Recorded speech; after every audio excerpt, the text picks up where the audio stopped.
Hello दोस्तों, मैं हरीश मिश्रा स्वागत करता हूं आपका अपने YouTube channel fine art education point में। आपकी तैयारी और अच्छी तरीके से करने के लिए आज हम फिर से आपके लिए एक श्रृंखला लेकर के आए हैं प्रश्नों की, जो कि एग्ज़ाम के पॉइंट ऑफ व्यू से बहुत ही इम्पोर्टेंट हैं। तो समय ना गंवाते हुए हम अपनी क्लास को शुरू करते हैं। तो जैसा कि पहला प्रश्न हमारे सामने है, पहाड़ी कला का चरमोत्कर्ष है। 4 ऑप्शन है हमारे पास, गुलेर, चंबा, कांगड़ा या बसोहली। तो पहाड़ी शैली का चरमोत्कर्ष हम देखते हैं तो जो कांगड़ा शैली है वो पहाड़ी शैली की मुख्य शैली, प्रधान शैली है और इसका स्वर्णकाल हमें कांगड़ा में ही देखने को मिलता है। तो राइट आंसर हो जाएगा कांगड़ा शैली। नेक्स्ट क्वेश्चन है, पहाड़ी स्कूल की चित्रकारी राधा की प्रतीक्षा करते हुए कृष्ण किस पुस्तक से प्रेरित है? तो ये जो राधा की प्रतीक्षा करते हुए कृष्ण ये जो है ये गीत गोविंद पुस्तक से संबंधित है, क्योंकि हम उसमें देखेंगे कि एक बार और प्रश्न आया था कि गीत गोविंद किस विषय से संबंधित है। तो गीत गोविंद प्रेम से संबंधित है। नेक्स्ट देखते हैं, इनमें से किस कलाकार ने स्वस्थ रिश्ता चित्र बनाया था? तो स्वस्थ रिश्ता जो चित्र है ये अनुपम सूद का है। तो राइट आंसर हो जाएगा अनुपम सूद। नेक्स्ट क्वेश्चन देखते हैं, भारत माता और संध्या दीप, भारत माता और संध्या दीप का चित्र किसने बनाया था? तो भारत माता और संध्या दीप अवनींद्रनाथ टैगोर द्वारा बनाया गया था। भारत माता 2 लोगों द्वारा बनाया गया, एक तो अवनींद्रनाथ ने बनाया था और बाद में हमें ये चित्र एम.एफ. हुसैन द्वारा देखने को मिलता है, जो कि विवादित भारत माता का चित्र था। नेक्स्ट देखते हैं, उस भारतीय चित्रकार का नाम बताया जिसने 1967 में बर्लिन में अंतर्राष्ट्रीय फिल्म फेस्टिवल में अपने वृत्त चित्र के लिए गोल्डन वियर पुरस्कार जीता था। तो इसका जो राइट आंसर है वो है एम.एफ. हुसैन। एम.एफ. हुसैन ने 1967 में बर्लिन के अंतर्राष्ट्रीय फिल्म फेस्टिवल में इन्हें गोल्डन वियर पुरस्कार मिला था। नेक्स्ट क्वेश्चन, चित्रकारों के बड़ौदा समूह के संस्थापक कौन थे? तो बड़ौदा ग्रुप के जो संस्थापक है वो एन.एस. बेंद्रे माने जाते हैं। एन.एस. बेंद्रे को बड़ौदा ग्रुप का संस्थापक सदस्य माना जाता है। तो राइट आंसर एन.एस. बेंद्रे। नीचे वर्णित किस राजस्थानी शैली में अधिकांश बाघ और सिंह पाए जाते हैं? दिए गए विकल्पों में से पहचान के। देखो ये प्रश्न जो पूछ रहा है वो थोड़ा घुमा के पूछा जा रहा है। तो बाघ और सिंह यानी कि एक तरीके से हम देखें कि शिकार के ही दृश्य में जानवर हमें दिखेंगे। तो यहाँ पर राइट आंसर हो जाएगा कोटा शैली। तो इसका राइट आंसर है कोटा शैली में हमें अधिकांशतः बाघ और सिंह के चित्र देखने को मिलते हैं। बनी ठनी चित्रकला किस शैली की प्रसिद्ध चित्रकला है? दिए गए विकल्पों में से पहचान करें। बनी ठनी निहाल चंद ने बनाई थी सावन सिंह के समय में, यानी किशनगढ़ शैली की है। इंडो सार्वसैनिक वास्तुकला के रूप में कौन सी शैलियों को जाना जाता है? तो इंडो सार्वसैनिक की बात करेंगे हम तो ये इंडो इस्लामिक आर्किटेक्चर, जितना भी हम पढ़ते हैं मुगल स्थापत्य में जो आते हैं सब इंडो इस्लामिक आर्किटेक्चर के अंतर्गत आता है। तो इंडो इस्लामिक को ही इंडो सार्वसैनिक भी कहते हैं। तो राइट आंसर हो जाएगा इंडो इस्लामिक।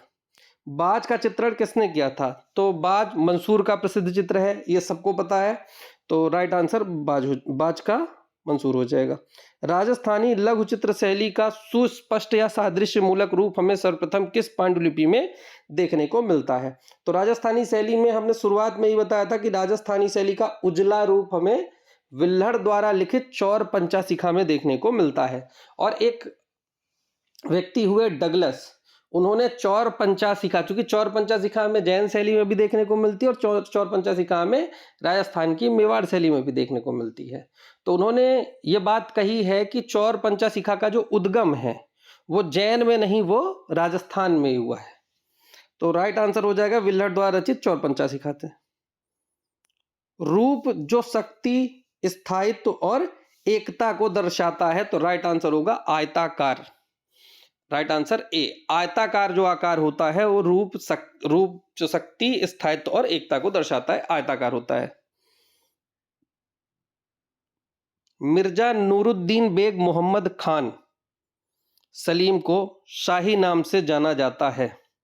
तो सलीम, देखो इतना नहीं याद है तो सलीम देखो लास्ट में लिखा है ना, मिर्जा नूरुद्दीन बेग मोहम्मद सलीम खान, खान सलीम। सलीम किसे कहा जाता था? जहांगीर को कहा जाता था। तो राइट आंसर सी, जहांगीर हो जाएगा। अमृता शेरगिल पर भारत आगमन पर प्रभाव पड़ा। देखो, भारत आगमन पर उनका दो जगह प्रभाव था। एक तो जो गोगा था, ताहिती द्वीप का कलाकार, एक उससे प्रभावित थी, तो वो विदेश की बात थी। और जब भारत आई तो भारत में वो अजंता के चित्रों से प्रभावित थी। तो राइट आंसर अजंता के चित्र। बर्लिन महोत्सव का गोल्डन वियर अंतरराष्ट्रीय पुरस्कार किस भारतीय चित्रकार को मिला? तो बर्लिन महोत्सव का अंतरराष्ट्रीय चित्र का गोल्डन वियर पुरस्कार जो है वो एमएफ हुसैन को ही दिया गया था। उसमें भी हम देख चुके हैं पहले ही। लघु चित्र रणथंभौर किले की घेराबंदी, ये किस पुस्तक से लिया है? तो ये अकबरनामा में ही हम देखेंगे। तो रणथंभौर किले की घेराबंदी ये जो चित्र है ये अकबरनामा पुस्तक में ही चित्रित है। अकबर कालीन चित्रकारों की सर्वाधिक संख्या थी। तो अकबर के काल में सबसे ज्यादा हिंदू चित्रकार थे। आईने अकबरी में अबुल फजल इस बात को लिखता है कि अकबर की शाही चित्रशाला में सर्वाधिक हिंदू चित्रकार थे, क्योंकि अकबर का मानना था कि हिंदू चित्रकार चित्रों में भाव ज्यादा अच्छा लाते हैं, इसीलिए हिंदू चित्रकारों की संख्या ज्यादा रखी गई थी। और उसके काल में पोथी चित्रण ज्यादा हुआ था। तो पोथी चित्रण को समझने के लिए, जैसे किताब की कहानी को समझने के लिए अगर भावपूर्ण चित्र बने हो तो ही आनंद आता है, इसीलिए हिंदू चित्रकारों की संख्या उसके दरबार में ज्यादा थी। अमृता शेरगिल की मृत्यु किस शहर में हुई थी? तो अमृता शेरगिल की मृत्यु, यहां पर कंफ्यूज मत होना, बुदापेस्ट हंगरी में इनका जन्म हुआ था और लाहौर में इनकी मृत्यु हुई थी। तो हंगरी बुदापेस्ट जन्म था, तो बुदापेस्ट नहीं लगाना है। इनकी जो मृत्यु है वो लाहौर में हुई थी। निम्नलिखित में से कौन भैंसों के चित्रकार के रूप में जाना जाता है? तो भैंसों के चित्रकार के रूप में परमानंद चोयल को जाना जाता है। चित्रकार जिसने दांडी मार्च का छाया चित्र निर्मित किया? तो नंदलाल बोस ने दांडी मार्च, जो कि लिनोकट माध्यम में बनाया था। तो दांडी मार्च चूंकि छाया चित्र की बात कही जा रही है तो नंदलाल बोस का है। एक दांडी मार्च मूर्ति शिल्प भी है जिसे देवी प्रसाद राय चौधरी द्वारा बनाया गया था, जो पुराने 500 की नोट में पीछे चित्रित था। निम्नलिखित में से कौन सा अकबर के शासनकाल से नहीं है? तो ये ध्यान रखना, ये वाला प्रश्न कई बार पूछा गया और रिपीट भी होता है। पादशाहनामा ये अकबर के शासनकाल की नहीं है, तो राइट आंसर हो जाएगा पादशाहनामा। नेक्स्ट क्वेश्चन है, तूतीनामा कब लिखा गया? तूतीनामा जो कि तोते का प्रेमालाप है, 103 चित्र इसमें बने हुए हैं। ये 1560 से 1568 के बीच में लिखा गया था। मुगलिया उस्ताद चित्रकार मीर सैयद अली तबरेज के फारसी उस्ताद का नाम बताइए। देखो, पहले प्रश्न को अच्छे से पढ़ो इसको। मुगलिया उस्ताद चित्रकार मीर सैयद अली के फारसी उस्ताद का, यानी मीर सैयद अली के उस्ताद, यानी मीर सैयद अली के गुरु कौन थे? तो मीर सैयद अली और अब्दुल समद, इन दोनों के गुरु बिहजाद थे। तो राइट आंसर हो जाएगा बिहजाद। नेक्स्ट, इनमें से विनोद बिहारी मुखर्जी द्वारा निर्मित सर्वाधिक भित्ति चित्र किस विश्वविद्यालय में हैं? तो यहां पर हम देखेंगे विनोद बिहारी मुखर्जी जो हैं वो विश्व भारती शांति निकेतन से संबंधित है। तो ये जो इनके जो भित्ति चित्र है वो ज्यादातर हमें शांति निकेतन में ही देखने को मिलते हैं।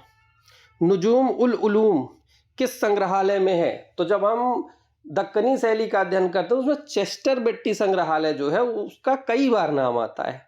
तो राइट आंसर इसका है चेस्टर बेट्टी संग्रहालय, डबलिन। दक्कनी शैली मूलतः कहाँ केंद्रित थी? तो दक्कनी शैली, इसमें तो डायरेक्ट दे दिया, देखो बेंगलोर, बड़ौदा, कोयम्बटूर, ये तो था ही नहीं, बीजापुर है। तो राइट आंसर बीजापुर हो जाएगा। मुगल काल का प्रसिद्ध चिड़ियों का चितेरा कौन था? तो मुगल काल में प्रसिद्ध चिड़ियों का चितेरा मंसूर था, क्योंकि मंसूर इसमें माहिर था। ईरानी चित्रों में प्रायः रंग लगाए जाते थे। तो यहां पर हम देखेंगे ईरानी चित्रों में जो रंग लगाए जाते थे वो सपाट रंग लगाए जाते थे, मतलब रंगों का मिश्रण नहीं किया जाता था, उसमें डायरेक्ट सपाट रंग लगाए जाते थे। वसली किस प्रकार के चित्रों के लिए प्रयोग में लाई जाती है? तो वसली कागज की जब हम बात करेंगे, वसली किस प्रकार के चित्रों के लिए प्रयोग में लाई जाती है? तो फ्रेस्को देखो भित्ति में होता है, तो ये तो होगा नहीं। कोलाज काट करके बनाया जाता है, तो इसमें भी नहीं होगा। वाटिक चित्रण जो है, वाटिक चित्रण कपड़े और मोम की सहायता से होता है। तो लघु चित्रण इसका राइट आंसर होगा, क्योंकि लघु चित्रण जो है, लघु चित्रण ताड़पत्र पर और कागज पर दो जगह हमें देखने को मिलता है। तो कागज पर लघु चित्रण यूज हुआ है। जैसे राजस्थानी में देखेंगे, राजस्थानी वसली कागज का प्रयोग हुआ और राजस्थानी मुख्य रूप से लघु चित्रण शैली है। एग्नी एंड एक्टिसी किस मूर्तिकार के जीवन पर आधारित है? तो एग्नी एंड एक्टिसी ये माइकल एंजेलो के जीवन पर आधारित है।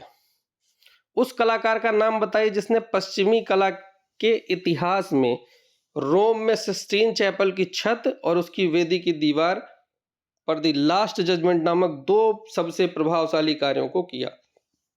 तो द लास्ट जजमेंट किसकी है? माइकल एंजेलो की। तो राइट आंसर हो जाएगा माइकल एंजेलो। सिस्टीन चैपल की छत को किसने चित्रित किया? Michael Angelo. तो राइट आंसर माइकल एंजेलो वो भी। रावण द्वारा कैलाश पर्वत को हिलाने के विषय की मूर्ति कहाँ है? तो रावण द्वारा कैलाश पर्वत हिलाना, यानी कि ये जो मूर्ति है ये एलोरा की कई गुफाओं में हमें देखने को मिलती है, लेकिन जो राइट आंसर होता है वो हमें एलोरा की गुफा संख्या 16 लगाना होता है। और अगर पूछे रावण द्वारा कैलाश पर्वत हिलाने वाला चित्र कहाँ है, तो चित्र राष्ट्रीय संग्रहालय नई दिल्ली में रखा है। चित्र राष्ट्रीय संग्रहालय नई दिल्ली में है और जो मूर्ति है वो एलोरा की गुफा संख्या 16 में स्थित है। एलोरा की कौन सी गुफा संख्या विश्वकर्मा गुफा के नाम से जानी जाती है? तो देखेंगे गुफा संख्या जो 10 है, ध्यान रखना, गुफा संख्या 10, एलोरा की गुफा संख्या 10 विश्वकर्मा गुफा के नाम से जानी जाती है। नेक्स्ट क्वेश्चन, शिव विवाह से संबंधित दृश्य का गुफा चित्र किस गुफा में देखने को मिलता है? तो जो बादामी गुफा है वो शिव विवाह से संबंधित बताया गया है और बादामी की गुफा संख्या 1 मुख्य रूप से शिव विवाह से संबंधित है। ये बात किसने बताई है? ये बात कही थी स्टेला क्रेमरिस ने, जो बादामी गुफा के खोजकर्ता भी माने जाते हैं। आधुनिक चित्रकार निम्नलिखित में से एक के प्रति बहुत सचेत थे, यानी आधुनिक चित्रकार जो थे वो इनमें से किसके प्रति सचेत थे? रेखा के प्रति, तान के प्रति, अनुपात के प्रति या पोत के प्रति? तो इसका जो राइट आंसर है वो है पोत के प्रति। तो आधुनिक चित्रकार जो थे वो पोत के प्रति बहुत सचेत थे। माइकल एंजेलो जाना जाता है, तो माइकल एंजेलो हम देखेंगे तो मुख्य रूप से ये मूर्तिकार के रूप में प्रसिद्ध है। तो नेक्स्ट देखते हैं, माइकल एंजेलो द्वारा डेविड की मूर्ति किस सन में बनाई गई थी? डेविड की मूर्ति कई लोगों ने बनाई है, जिसमें माइकल एंजेलो की भी मूर्ति बहुत फेमस है और ये 1504 ईस्वी में बनाई गई थी। अजंता गुफा संख्या 1 का चित्र है, तो अजंता की गुफा संख्या 1 बुद्ध का जन्म, सोते हुए बुद्ध, वज्रपाणी, राग और रागड़ी। तो पद्मपाणी और वज्रपाणी ये दोनों अजंता की गुफा संख्या 1 में है। स्टोरी में हमने बताया था बुद्ध वज्र लेके दोबारा प्रकट हुए थे जब नहीं मान रहा था वो, तो राइट आंसर हो जाएगा वज्रपाणी। अधिकांश अजंता गुफाओं को कब चित्रित किया गया है? दिए गए विकल्पों की से पहचान करें। तो अधिकांश अजंता गुफाओं को वज्रयान, हीनयान, महायान, तो अजंता गुफाओं को चित्रित यानी कि बुद्ध के चित्र और मूर्ति महायान शाखा के अंतर्गत बनाए गए हैं। तो राइट आंसर हो जाएगा महायान। अजंता की वे कौन सी गुफाएं हैं जिनमें आज भी चित्र देखने को मिलते हैं? तो 1, 2, 9, 10, 16, 17 ये तो हम पढ़ के ही आते हैं कि 6 गुफाएं मुख्य रूप से हैं जहां हमें चित्र देखने को मिलते हैं। तो 1, 2, 9, 10, 16, 17 और एक इसमें और जोड़ दिया है 6, तो राइट आंसर हो जाएगा सी। 1, 2, 9, 10 और 16, 17 इन गुफाओं में हमें चित्र देखने को मिलते हैं। अनेक विद्वानों ने अपभ्रंश शैली को विविध नामों से संबोधित किया, यानी कि विद्वानों ने अपभ्रंश शैली को किन किन नामों से संबोधित किया? पाल शैली नहीं होगा, क्यों? क्योंकि पाल नाम थोड़ी था। फिर दूसरे में भी पाल है, ये भी नहीं होगा। तीसरे में भी पाल है, चौथे में भी पाल है। तो अब पाल अगर नाम रखा है तो इसका मतलब यह है कि प्रश्न है गलत, क्योंकि अपभ्रंश शैली को पाल तो कहा नहीं गया। लेकिन अगर हम इसको लेकर के चलें, चूंकि हमें इसमें एक तो टिक करना ही होगा, तो और देख लेते हैं। पाल शैली, पश्चिमी शैली, गुजराती शैली, जैन शैली, तो यानी पाल सब में गलत है। बाकी ये वाला जो पहला आंसर है वो सबसे सटीक है, क्योंकि दूसरे में पाल शैली, पश्चिमी शैली, दक्षिणी शैली, तो दक्षिणी तो एकदम अलग हो गया। सी में देखेंगे तो पहाड़ी शैली आ गया, वो भी एकदम गलत है। पाल शैली, लोक शैली एकदम गलत है। तो इसमें फिर ऑप्शन के हिसाब से जब हम लगाएंगे तो राइट आंसर हमारा हो जाएगा ए। तो इसमें पाल शैली नहीं होना चाहिए था यहाँ पर, जैन शैली होना चाहिए था, लेकिन ठीक है, अगर चूंकि प्रश्न गलत है, पाल शैली इसका नाम नहीं है भ्रंश शैली का। लेकिन अगर ऐसे प्रश्न आते हैं, प्रश्न कभी कभी देखो, सारे प्रश्न तो वैसे भी सही नहीं रहने, कुछ प्रश्न आयोग के भी गलत होते हैं, कुछ ऐसे होते हैं जो विवादित प्रश्न होते हैं, तो उन्हें भी हमें देखना होता है। तो हमें तो उसमें बेस्ट ऑफ क्वेश्चन जो है उसे तो लगाना ही पड़ेगा कि इसका बेस्ट आंसर जो है हम उसको लगा दें। तो इसका राइट आंसर ये हो जाएगा। बुद्ध धर्म का कौन सा वर्ग बुद्ध को किसी भगवान के बजाय एक मानव के रूप में देखता है जिसने मोक्ष का तरीका खोजा था?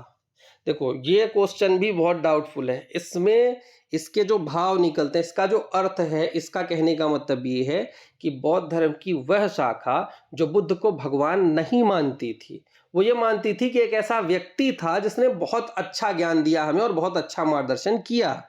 वो भगवान के रूप में नहीं मानता, इसीलिए वो बुद्ध की पूजा नहीं करता। और बुद्ध की जो पूजा नहीं करता वो हीनयान वर्ग है। तो इसका राइट आंसर हो जाएगा हीनयान वर्ग, क्योंकि महायान तो भगवान के रूप में मानता है, इसीलिए चित्र मूर्ति बना करके पूजा करता है। Right answer. छदंत जातक की कथा का वर्णन है, तो छदंत जातक गुफा संख्या 10 में हम देखेंगे। गुफा संख्या 10 में छदंत जातक की कथा देखने को मिलती है। पद्मपाणि अवलोकितेश्वर का प्रथम अंकन कहाँ मिलता है? तो भाई, कागज, वस्त्र, ताड़पत्र ये सब तो बाद में आए, पहले तो भित्ति चित्रण की परंपरा ही भारत में चली थी और अजंता में हमें देखने को ही मिलता है। तो राइट आंसर हो जाएगा भित्ति चित्र। अजंता के कौन से नंबर की गुफाएं हीनयान संप्रदाय से संबंधित हैं? तो हम देखेंगे 8 से लेकर के 13 तक, 8, 9, 10, 11, 12, 13, यानी कि 6 गुफाएं। ठीक, तो ये गुफाएं हमें हीनयान संप्रदाय से संबंधित मिलेंगी, 8 से लेकर के 13 तक। अजंता की किस गुफा में शिवी जातक चित्रित किया गया है? तो महाशिव की स्तुति में शंख चंपा से मंगाया जाता था, ये ट्रिक हमने बताई थी गुफा संख्या 1 के लिए। तो राइट आंसर 1 हो जाएगा, गुफा संख्या 1। अजंता की किस गुफा में सबसे अधिक चित्र मिलते? गुफा संख्या 17 में सबसे ज्यादा चित्र देखने को मिलते हैं। राजा रविवर्मा ने निम्नलिखित चित्रों में से कौन सा चित्र भारतीय अर्थशास्त्र की दयनीय अवस्था को दर्शाता है? अर्थशास्त्र यानी पैसे की तंगी। पैसे की तंगी जो भिक्षुक परिवार चित्र है, इसी में दिखाई देती है। नेक्स्ट क्वेश्चन देखते हैं। राजा रविवर्मा किस कला के लिए प्रसिद्ध हैं? तो राजा रविवर्मा चित्रकला के लिए जाने जाते हैं। उस चित्रकार का नाम बताइए जिन्होंने यूरोपीय शैली में भारतीय विषयों पर चित्र बनाए। तो यूरोपीय शैली में भारतीय विषयों पर, यह तो बहुत ही प्रसिद्ध प्रश्न है और कई बार रिपीट हुआ। राजा रविवर्मा, 2 लोग हैं यूरोपीय शैली में भारतीय विषयों को चित्रित किया, एक राजा रविवर्मा है, दूसरा अमृता शेरगिल है। राजा रविवर्मा ने बंबई के घाटकोपर में लिथोग्राफी प्रेस की शुरुआत कब की? तो 1894 में लिथोग्राफी प्रेस की शुरुआत हुई थी। भारतीय चित्रकार का नाम बताइए जो यूरोपीय शैली से प्रभावित हो। तो यूरोपीय शैली से प्रभावित राजा रविवर्मा।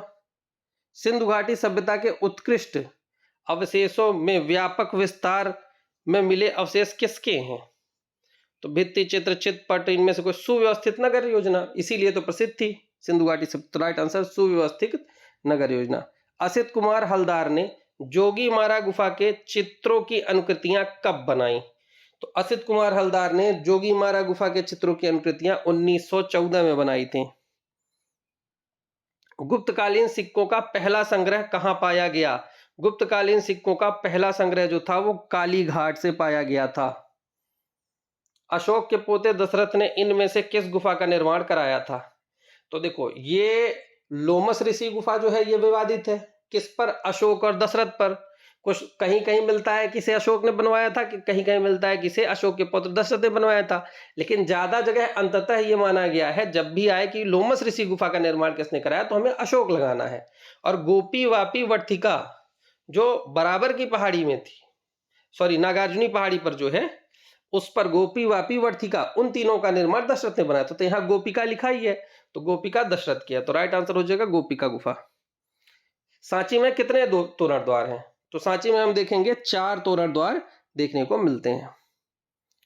बुद्ध को मानवीय रूप में प्रतिमाएं चित्र के रूप में प्राप्त, अब देखो एक हीनयान देख लिया जो बुद्ध को भगवान नहीं मानता था, एक महायान है जो बुद्ध को भगवान मानता है। तो यहां पर मानवीय रूप में प्रतिमाएं चित्र महायान शाखा के अंतर्गत बनाई जाएंगी।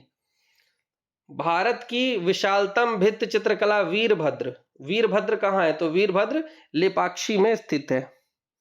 जल रंग का मुख्य गुण क्या है? जल रंग का मुख्य गुण है कि वो पारदर्शी होता है, अन्य जो है वो अपारदर्शी होते हैं। ज्यादातर आप अपने दिमाग में बैठा लो, कोई भी रंग पूछे तो केवल जल रंग को पारदर्शी करना है, बाकी सब अपारदर्शी।